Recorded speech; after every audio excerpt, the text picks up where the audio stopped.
रहा है कि ये सेमीफाइनल हम जीते हैं और फाइनल भी जीतेंगे। अच्छा, यानी कि सेमीफाइनल जीत चुके हैं और फाइनल भी आप लोग जीतेंगे। लेकिन बिहार में ऐसा होने वाला नहीं है। बिहार में गठबंधन के लोग भ्रम जाल में फंसे हुए हैं जी। महागठबंधन हवा में तिनके की तरह उड़ जाएगा और 40 की 40 सीट बीजेपी। यादव का वोट बीजेपी के साथ भी खड़ा है, मुस्लिम का वोट भी बीजेपी के साथ। जातीय जनगणना हुई है, उसमें यादव का जो है बिहार में 14% बताया गया है। तो कितना परसेंट आप मानते हैं कि बीजेपी के साथ में? 50% यादव इस बार। नमस्कार, मैं संतोष कुमार और आप देख रहे हैं national news Hunt. Rajasthan, Madhya Pradesh और छत्तीसगढ़ विधानसभा चुनाव में भाजपा की अपार जीत के बाद पूरे देश में भाजपा नेताओं द्वारा जश्न मनाया जा रहा है कल से ही। खास तौर पर बिहार में भी जो है जिस प्रकार से जिस प्रदेश में चुनाव जीत दर्ज किया है भाजपा ने, वहाँ पे जश्न मनाया जा रहा है। उससे कहीं ज़्यादा बिहार में भी जो है भाजपा नेताओं द्वारा जश्न मनाया जा रहा है। प्रदेश नेतृत्व से लेकर के प्रदेश स्तर के जो जितने भी नेता हैं, वहाँ से लेकर मंडल और प्रखंड स्तर के जो नेता हैं भाजपा के, तमाम नेताओं ने कल यानी कि 3 दिसंबर को जश्न मनाया है, पटाखे फोड़े हैं, ये गुलाल खेले हैं। एक तरह से कह सकते हैं होली और दीपावली दोनों एक साथ मनाने का काम किया है कल। उसी में से एक नेता हमारे बीच में अभी बातचीत करने के लिए मौजूद हैं, उपेंद्र कुमार यादव, जो कि बिहार प्रदेश कार्य भाजपा के बिहार प्रदेश भाजपा के जो है प्रदेश कार्य समिति के सदस्य हैं और झंझारपुर लोकसभा के ये रहने वाले हैं और एक्शन मोड में अभी है चुनाव को लेकर के। तो सबसे पहले सर, भाजपा को जो अपार जीत मिली है 3 राज्यों में, राजस्थान, मध्य प्रदेश और छत्तीसगढ़ में, आपको बधाई। इस जीत के लिए मैं भारत के यशस्वी प्रधानमंत्री श्री नरेंद्र भाई मोदी, भाजपा के राष्ट्रीय अध्यक्ष जेपी नड्डा, माननीय गृह मंत्री अमित शाह जी एवं तमाम भाजपा के वरिष्ठ नेता, कार्यकर्ताओं एवं आम जनताओं को बधाई देता हूं जी। साथ ही आपको भी और आपके इस चैनल मुझसे बात करने के लिए बधाई देता हूं जी। तो सर, 3 राज्यों में जो चुनाव हुई है विधानसभा का, उसमें अपार जीत और मिला है भाजपा को, काफ़ी जश्न मनाया जा रहा है। आप लोग भी जश्न मना रहे हैं बिहार में, तो लेकिन बिहार का तो चुनाव नहीं था, तो क्या कनेक्शन, आप लोग क्यों उत्साहित है इतना? माननीय प्रधानमंत्री जी का जो गरीब उत्थान के लिए जो कार्य गांव तक पहुंचा है, अनाज के मामला में हो, बिजली के मामला में हो, सड़क के मामला में हो, ये सब जो काम है माननीय प्रधानमंत्री जी का, इसी के कारण यह जीत हुई है जी। तो ये नहीं, मेरा कहने का मतलब है कि 3 राज्यों में जो है जश्न मन रहा है, 3 राज्यों में जो विधानसभा चुनाव हुई है वहाँ पे जीत मिले, वहाँ का जो है आम जनता के साथ साथ में जो भाजपा के नेता और कार्यकर्ता है जश्न मना रहे हैं। लेकिन आप लोग जो है क्यों मना रहे हैं? क्योंकि आप लोग का तो चुनाव नहीं था। ये भारत के लिए सेमीफाइनल चुनाव था जी, सेमीफाइनल। और इस सेमीफाइनल चुनाव को जीतना भारतीय जनता पार्टी के लिए बहुत आवश्यक था जी। तो इस जीत पर इसलिए पूरे देश में जश्न मनाया जा रहा है कि यह सेमीफाइनल हम जीते हैं और फाइनल भी जीतेंगे। अच्छा, यानी कि सेमीफाइनल जीत चुके हैं और फाइनल भी आप लोग जीतेंगे। लेकिन बिहार में ऐसा होने वाला नहीं है, बिहार में चलने वाला नहीं है। क्या आपको लगता है कि बिहार में इस तरह का जीत मिलेगा? क्योंकि महागठबंधन जब से जो है नीतीश कुमार और आरजेडी एक साथ हुए हैं, तो वो कहीं न कहीं जातीय समीकरण के आधार पे आप लोगों के ऊपर में भारी पड़ रहा है। तो आपको विश्वास है कि जीत दर्ज होगा बिहार में? महागठबंधन के लोग भ्रम जाल में फंसे हुए हैं जी।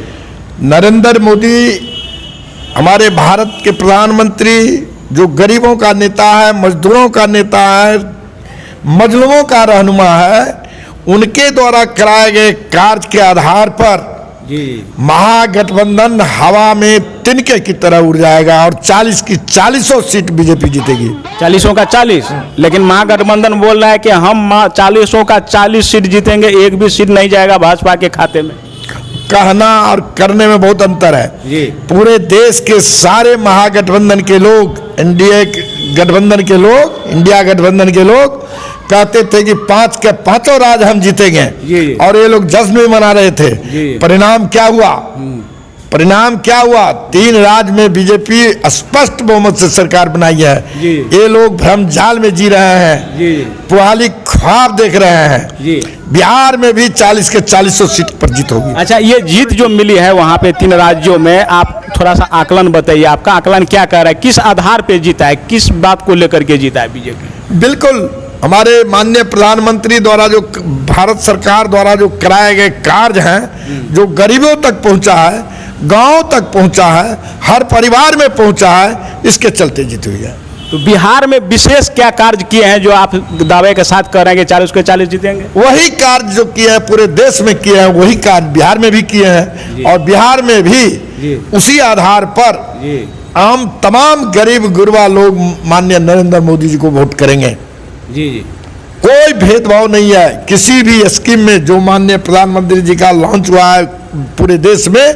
कोई भेदभाव नहीं है, कोई जाति पात नहीं है, कोई अल्पसंख्यक और बहुसंख्यक की बात नहीं है।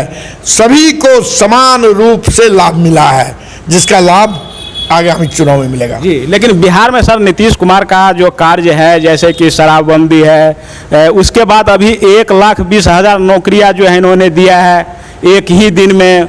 उसके बाद जो है नल जल योजना है, उसके बाद कई सड़क हैं, कई जगह बना दिए हैं। तो इस तरह का जो कई कार्य ऐसे हैं जो आप लोगों के ऊपर में भारी पड़ने वाले हैं। और अभी हाँ, और आधी आबादी, जैसे कि आधी आबादी छत्तीसगढ़, मध्य प्रदेश और राजस्थान में देखा जा रहा है कि औरतों ने खुल के मत दिया है, खुल के सपोर्ट किया है बीजेपी को। लेकिन बिहार में इसका उल्टा है, आधी आबादी अर्थात महिलाएं जो है नीतीश कुमार के साथ में है, क्योंकि उन्होंने 50% आरक्षण आते ही मुख्यमंत्री बनते ही दिया था। तो ये क्या हमारा सरकार ने, प्रधानमंत्री नरेंद्र मोदी ने 5 साल के लिए अनाज फ्री कर दिया है, उसमें आधी आबादी को फायदा नहीं होगा?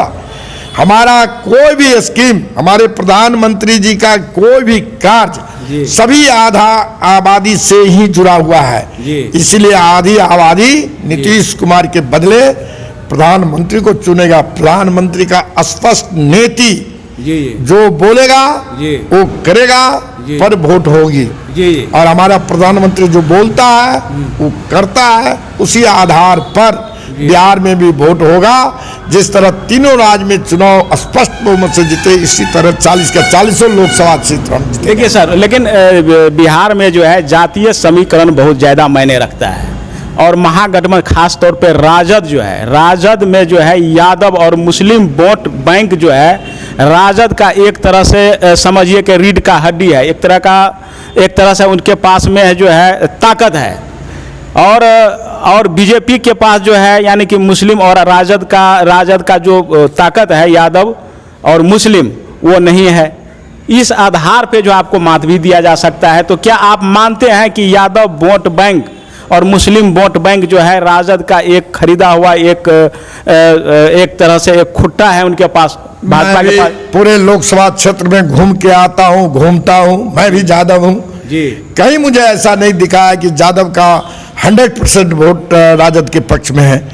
यादव का वोट बीजेपी के साथ भी खड़ा है, मुस्लिम का वोट भी बीजेपी के साथ खड़ा है। कुछ न कुछ महिलाएं, मुस्लिम की महिलाएं जो 3 तलाक के मुद्दे पर, अनाज जो समुचे गांव में फ्री अनाज मिलता है उस मुद्दे पर मुस्लिम की महिलाएं भी बीजेपी को वोट करेगी।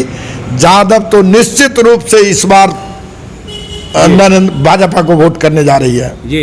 कितना परसेंट मानते हैं कि 14% जो है जनसंख्या, जो जनगणना, जो जातीय जनगणना हुई है, उसमें यादव का जो है बिहार में 14% बताया गया है। तो कितना परसेंट आप मानते हैं कि बीजेपी के साथ में? 50% यादव इस बार, यानी 14% जो जातीय जनगणना उसका 50% जी। यादव के अपने जो जनसंख्या है उसमें 50% वोट इस बार बीजेपी को मिलेगा। तो बीजेपी को आप ये दावे के साथ कैसे कर सकते हैं? क्यों? मैं यादव नहीं हूँ क्या? मैं यादव गांव में नहीं जाता हूँ क्या? यादव गांव का सेंटिमेंट नहीं देखता हूँ क्या? यादव लोग, पढ़े लिखे जितने भी लोग हैं, राष्ट्रवाद के लिए, सनातन धर्म की रक्षा के लिए, राष्ट्र को सर्वोपरि मानते हुए, राष्ट्र को मजबूत करने के लिए, विश्व गुरु बनाने के लिए आधा से ज्यादा वोट इस बार नरेंद्र मोदी को करने जा रहा है। ये निश्चित है। निश्चित जी, निश्चित। अच्छा, एक चीज़ बताइए, आप बराबर देख रहा हूँ कि लोकसभा, झंझारपुर लोकसभा के अंदर आप पूरा एक्शन मोड में हैं, तो थोड़ा सा पब्लिक का थोड़ा सा आप आकलन किए होंगे, जो किसके तरफ आप भी खुद बता रहे थे कि अगर मौका मिलेगा तो हम भी चुनाव मैदान में उतर सकते हैं 2024 का, तो इस मामले में जो है रुख क्या है? नहीं, पार्टी यदि मुझे चुनाव लड़ाएगी तो मैं पार्टी हमेशा कहा हूँ, पहले भी कहा हूँ कि मैं चुनाव लड़ने के लिए बिल्कुल तैयार हूँ, और पार्टी का झंझारपुर संसदीय क्षेत्र में जो कमी है वोट में उसको मैं पूरा कर दूंगा। कैसे पूरा करेंगे? क्या कमी है? मैं जो कमी है, कुछ वोट नीतीश कुमार के जाने के बाद जो वोट कुछ कम हुआ है भारतीय जनता पार्टी के पक्ष से, उस वोट को मैं अपने कौम से तोड़ के पूरा करूंगा। ये दावे के साथ मैं कहता हूं कि मैं पूरा करूंगा जी। अच्छा, लास्ट में खास तौर पर जो है बिहार की जनता को क्या कहना मैसेज है, या ये जो जीत मिली है तो क्या लास्ट में क्या मैसेज देना चाहते हैं? अरे बहुत खुशी की बात है, बिहार की जनता पूर्ण रूप से इस जीत से आह्लादित है जी। पूरा मनोबल भारतीय जनता पार्टी के कार्यकर्ताओं का ऊंचा हो गया। थोड़ा बहुत जो मायूसी थी वो बहुत हर्षोल्लास के साथ पूरा मनोबल ऊंचा करके आगामी चुनाव में जाने के लिए तैयार है। जी। तो ये थे उपेंद्र कुमार यादव जी, हमसे बातचीत कर रहे थे और कई मुद्दे पे हमने बात किया और खुल के जो है अपनी बात को रखा है, और आगे भी हम बातचीत करते रहेंगे समय समय पर, और पहले भी करते आया हूँ और आगे भी करता रहूँगा। तो इसी के साथ मैं संतोष कुमार, नेशनल न्यूज़ बिहार।